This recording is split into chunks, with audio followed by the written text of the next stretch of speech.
Because I grew up in a really working class family, a lot of the material that I work with comes from a place that's wanting to connect with people that wouldn't necessarily have a bunch of expensive art in their home. My name is Tanya Aguiñiga and I'm a furniture and textiles designer and maker.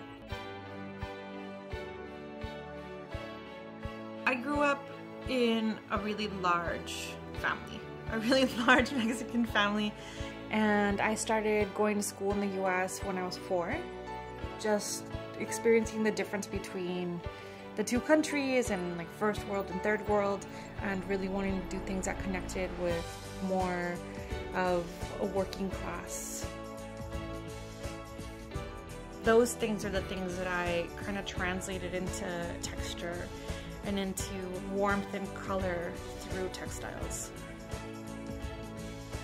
A lot of the accessories that I make start off as prototypes or tests for functional pieces. And then once I live with it for a little while, sometimes I'll turn into actual wearable goods, which was the case with the rope bracelet. That one I just really wanted to play with a knot that you could potentially sit on. And so the actual scale of the bracelet was a full just little model. But then I stuck my hand inside of it and then it just started to be a bracelet, and that's what it stayed as. And the cotton just really had this really beautiful way of holding on to color, and the process of dyeing is a really difficult one just because it's difficult to get consistency. Cotton just does a really amazing job at dyeing. It's almost like foolproof.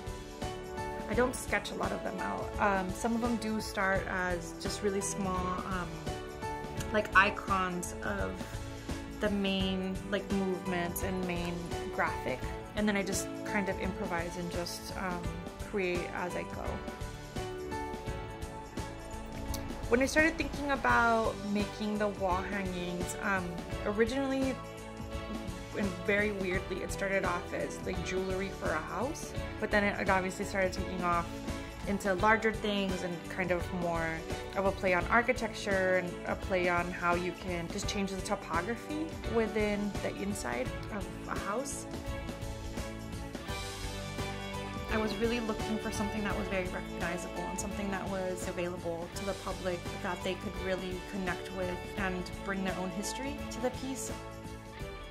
Every year that goes by, I tend to make more and more work that's non-functional and pieces that are more decorative or beautiful, or allowing myself to get more sculptural again.